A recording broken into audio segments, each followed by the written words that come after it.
우리가 이제 기독교 신앙을 가지게 되면은 자연스럽게 이제는 이전과 좀 다르게 살아야 한다, 이런 거룩한 부담감을 가지게 됩니다.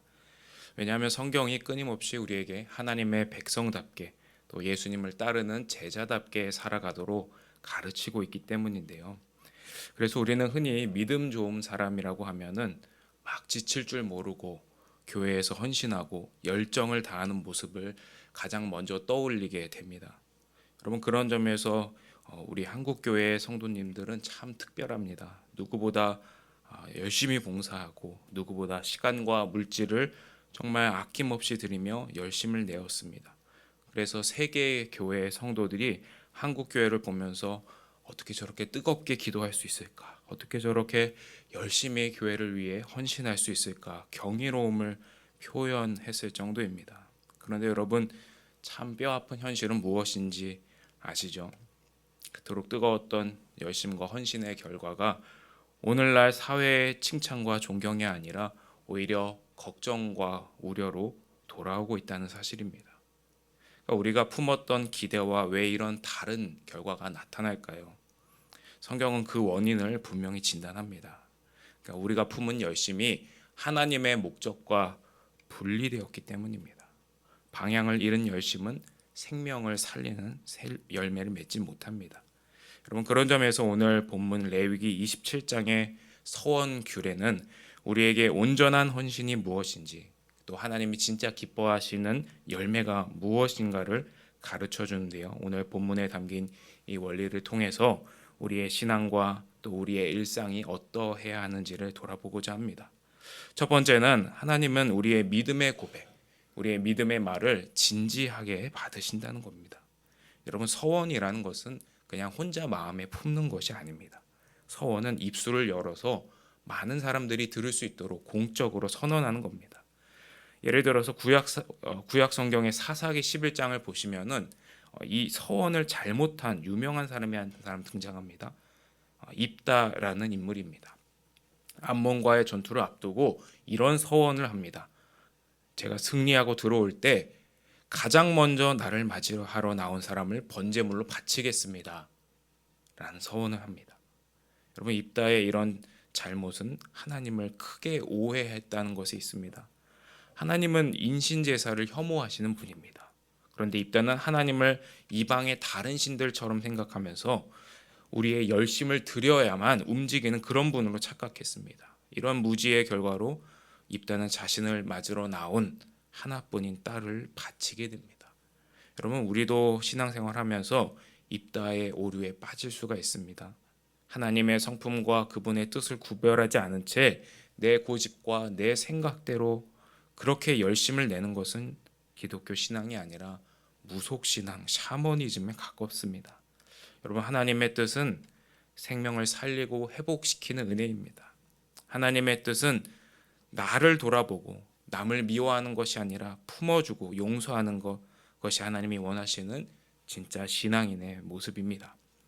두 번째로 여러분, 헌신을 핑계로 일상의 책임을 회피해서는 안 된다는 것입니다. 여러분, 예수님 당대에도 유대인들이 고르반 이렇게 말하면서 나는 이미 하나님께 바쳤다라고 선언합니다. 그러고 나면 정작 연로한 부모님을 모셔야 되는 그런 일상의 책임으로부터 자유로워지고 회피할 수 있다는 것을 악용한 것입니다. 왜요? 나는 이미 하나님께 바쳤기 때문입니다. 그러나 레위기 27장에 나타난 하나님의 마음을 보십시오. 누군가가 하나님께 헌신하기로 서원했지만, 이미 과거에 그렇게 서원했는데 그가 너무 가난해서 그 서원한 값을 감당하지 못하는 경우가 생깁니다. 그럴 때 하나님은 뭐라고 말씀하시냐? 내가 뱉은 말이니 네가 굶어 죽더라도 지켜라, 이렇게 말씀하시지 않으십니다. 제사장을 통해서 그의 형편에 맞게 값을 조정해 주십니다. 이게 무슨 의미냐 하면은 하나님은 우리가 품었던 종교적인 열심 때문에 우리에게 은혜로 주신 가정과 일터 그리고 관계가 망가지는 것을 결코 원하지 않으신다는 것입니다. 여러분, 그래서 참된 영성은 교회 안에서 머무는 것이 아니라 이 교회의 문턱을 넘어서서 우리의 직장과 가정을 더욱 거룩하고 따뜻하게 세워가는 데 있습니다. 여러분, 내게 맡겨진 삶의 책임을 외면하는 헌신은 하나님이 기뻐하시는 헌신, 하나님이 기뻐하시는 서원이 아닙니다. 여러분, 우리는 연약해서 우리가 다짐하고 서원한 것을 100% 지켜낼 능력이 우리에게는 없습니다. 열심을 내다가도 금세 기운이 빠지고 금세 자기 중심성으로 빠져버립니다. 그래서 우리의 헌신은 나의 공로를 자랑하는 것이 아니라 십자가에서 자기 목숨을 내어주신 그 예수님의 사랑에 대한 감사의 반응이어야 합니다.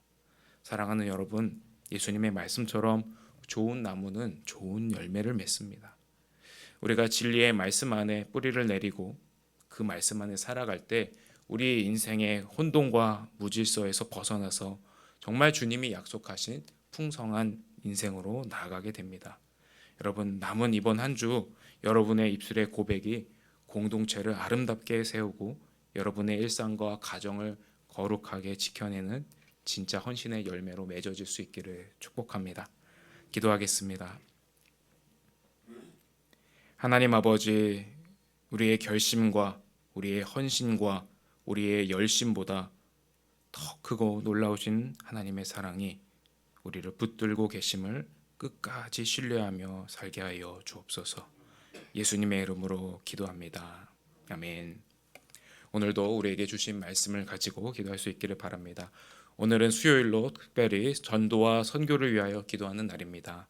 우리 모든 성도들에게 복음의 확신과 구령의 열정을 내려주셔서 전도와 선교하는 일에 마음을 다하고 뜻을 다할 수 있도록 기도해 주십시오. 우리 모든 성도들이 전도의 사명을 잘 감당할 수 있도록 성령의 능력과 담대함을 내려주시고 이 전도함을 통하여서 복음의 사명을 이루고 전도의 열매가 풍성히 맺힐 수 있도록 기도해 주시고 또 가지고 오신 개인의 기도 제목으로 기도하시다가 평안 가운데 돌아가실 수 있기를 바랍니다.